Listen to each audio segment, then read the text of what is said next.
asalaamaaleykum mbokk yi ginnaaw bu ñu sante yàlla julli ci sallallahu alayhi wasallam ñu ngi nuyu ñëpp di ñaan yàlla dool jàmm ci réew mi ñu ngi nuyu njiit kër gi laaj bu gàtt ko ñaan njabootam di nuyu personnel bi maa ngi nuyu suma xarit Cheikh Mbacke Ndiaye sa Pikine di nuyu soxna Ramasila ak soxna Ganciri Gueye maa ngi nuyu suma xarit le journaliste Mamadou Lamine Dieye di ko ziar bu baax a baax a baax maa ngi nuyu le commissaire d'ambassade tey dañu ñëw si pataas moom defe naa ni tubaab di ko wax patate la patate douce di wax pataas ay njëriñam foo ko àpp weesu na ko ñu xama ko ñeenti composant nag benn bi bokk na si vitamine A, la vitamine B6, le cuivre, le manganèse. Vitamine A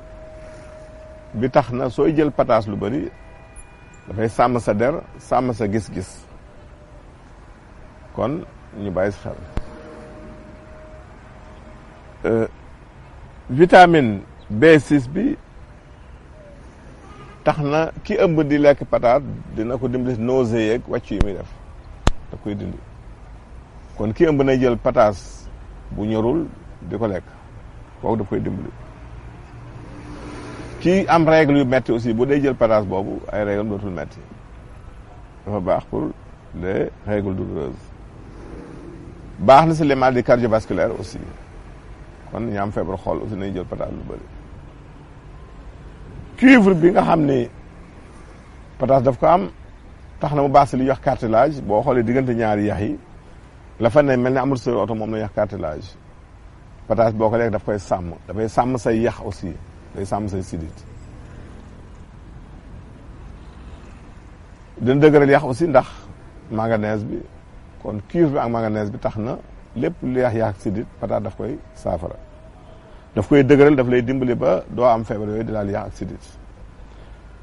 te it ñuy wax ni di jël pataas bu ñorul bi moo gën moo ëpp vitamine. xob bi dañ koy faj sibru xobu pataas day faj sibru boo sibru dañ la ko daggatal ba mu sew soit nga lekk ko noonu boo ñu defal ko infusion ngay naan ndox bi lu baax la si wàllu sibru. feebar bronchite bi nga xam ne boo dinay laal xëtër te booy tufli mu bari ay loro xaarte di koy bari kooku boo dee yoxob pataas bi ko lekk wala nga koy def infusion di ko naan dafa baax si bronchite boobu. baax na ñi am pays feebaru pays da koy faj ak ñi seen yaram di mboq wala seen bët di mboq même ñi am feebaru hépatite bu ñu koy jël daf leen di dimbali lu baax a baax a baax la. lekk doom bi baax na tubercule bi naan si xob yi infusion aussi léeg-léeg nga lekk xob yi noonu aussi am ñu koy def mbuum même di ko lekk lu baax la.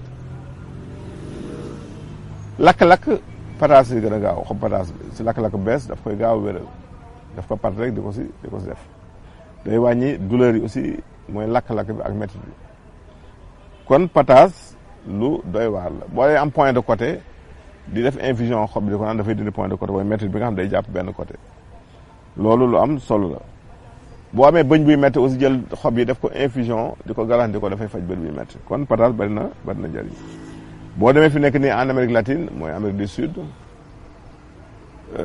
nañu koy digal ñi nga xam ni famille yi nga xam ni feebar prostate daf leen yàpp ñuy lekk bu baax pataas boobu daf leen dimbali di prévenir feebar boobu. nay dimbali aussi sa res ak say roño kon boo dee lekk feebar pataas lu bëri nay tax ba feebar roño ak bu res du la gaaw a dal. ñu ñëw si question yi ni ñëw tey ku njëkki daal nee na moom sofe moo ko sonal sofe dafa bëri sofe nag boo ko amee mu ànd ak tàngoor bu yaram vérifier ndax amuloo ulcère parce que ban ñu am sofe tàngooru bi jógee bi ulcère bi indi si biir bi mooy lakk gémmiñ gi. am na ñu am cité aussi ni muy defee ay picc di toj sa yaram moom lay defee ay picc sa gémmiñ di toj nañu indi loolu aussi kon saa yoo ko amee del suuraale loolu boo ko amee nga faj ko mais soo amee tamaate doom bi nga nal ko si kaas def si tuuti lem di ko lokk sa gémmiñ bala ngay tëdd mu des si gémmiñ gi dana la dimbali na faj loolu di sofe. ñaareel question bi kii naan daal hépatite B la am di laaj solution hépatite B boo ko amee li ñuy njëkk a digal bala ngay dem si fajkat sax war nga dem defal d'abord échographie abdominale xool ndax laalul foie bi bu ma def fibroscan aussi baax na nga def charge virale bi ñu xam mooy ADN viral ñu xam ñaata doomu jàngoro moo ne sa deret def transéminase yooyu moom bala ngay seeti benn fajkat war nga ko def pour ñu xool d'abord ndax fo bi nga am sol na seewul soriwul ndax garab yi ñu jox attan nga ko attanoo ko ndax boo ko def mën nañu jox garab mu indi la problème mais soo defee loolu ba pare nag nga wut xobu nduur juróom-ñetti xob ngay baxal si litre ndox 5000 nga segg ko di ko naan par genn wàll kaas boo ndekkee boo añee ba si kàttanu yàlla rek ko si wàllu feebaru hépatite boobu ñu leen tàggu fii leen jox rendez-vous seen émission Wér gu Yaram jërëjëf